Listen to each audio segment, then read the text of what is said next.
Duke University.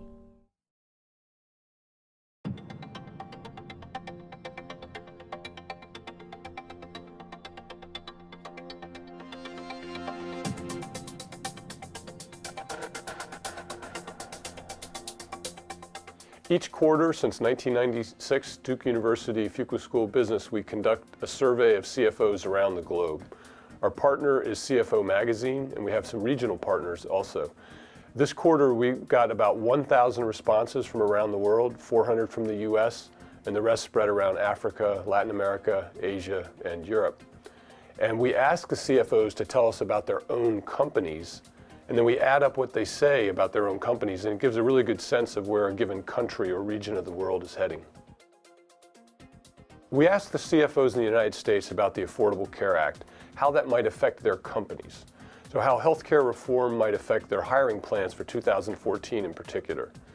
20% of companies told us they would consider reducing the rate of hiring in 2014 directly because of the Affordable Care effects. Another 10% said they might actually lay some employees off due to ACA. 40% of companies said they might shift some of their full-time employees down to more of a part-time status, less than 30 hours per week, to avoid some of the requirements and burdens of the ACA. And an additional 40-some% said they might increase the costs or reduce the benefits of healthcare to their employees. So these are some kind of negative, perhaps unintended consequences of the Affordable Care Act that companies are wrestling with right now.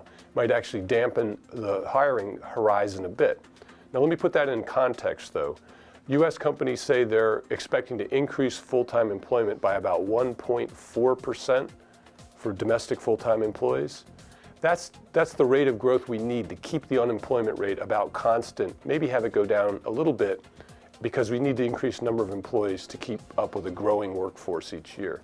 So in other words, the Affordable Care Act will reduce the rate of growth by what it could have been without affordable care, but we should still have moderately strong employment growth in the United States. Overall, it's nice at the end of 2013 to be able to report that 2014 looks like it should improve somewhat. So in the US, we had a pretty good 2013. Looks like it might be even a little better in 2014. We talked about hiring increasing at about 1.4%, so kind of maintaining the unemployment rate. But capital spending will actually be better. So business spending might go up by about 7%. If that happens, that'll be a nice growth engine for the US. Europe, much more mixed. Undoubtedly, Europe has bottomed out from the recent recession. However, we hear employment numbers and capital spending numbers that are relatively flat. And when we ask companies to list their top concerns, European business is still very worried about balance sheet weakness, kind of too much debt and not enough liquidity. In Asia, things are actually looking up. China's kind of solidified. Japan still waiting somewhat for the recent reforms to really kick in, but things are looking good. In India, things look much better. In Latin America, they're overall still optimistic, but Brazil has really lost some of its luster. Slower growth, higher inflation are top concerns in Brazil, but overall Latin America is still looking pretty good for 2014. Africa had a pretty rocky 2013, but things are looking up a little bit in 2014, an improved outlook. Add it all up, 2014 looks like it should be a little bit better than 2013. We ask CFOs on their views about Social Security reform, because there's a big funding gap that's been looming out there for a long time.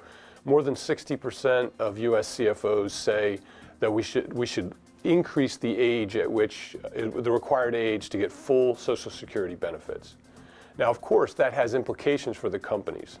That'll mean an older workforce at many companies because people want to work longer to delay when they would start accepting Social Security. That can have some advantages. You keep along senior people who have a lot of experience and institutional knowledge. However, companies listed a number of risks and considerations here also. We could have higher medical costs for older employees, potentially a little bit lower productivity. You might have fewer opportunities for young people to rise up through the company. And of course, more experienced people typically earn more money, so you could have higher payroll costs also for US companies. Given it's the end of the year, the holiday season, we wanted to check on charitable giving by companies. To my knowledge, these data have never actually been gathered before.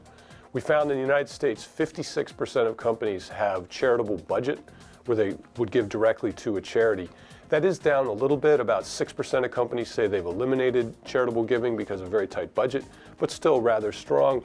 And we hear that the amount of giving will stay steady or perhaps even increase overall. Now, in stark contrast, in Europe, only 6% of companies have a charitable budget to give to charities. Now, this is probably because in Europe, the whole society is set up more to rely on the government to take care of charitable needs, et cetera. But still, it's an interesting contrast. Latin America, Asia, more than 40% of companies, and Africa, more than 60% have a charitable budget.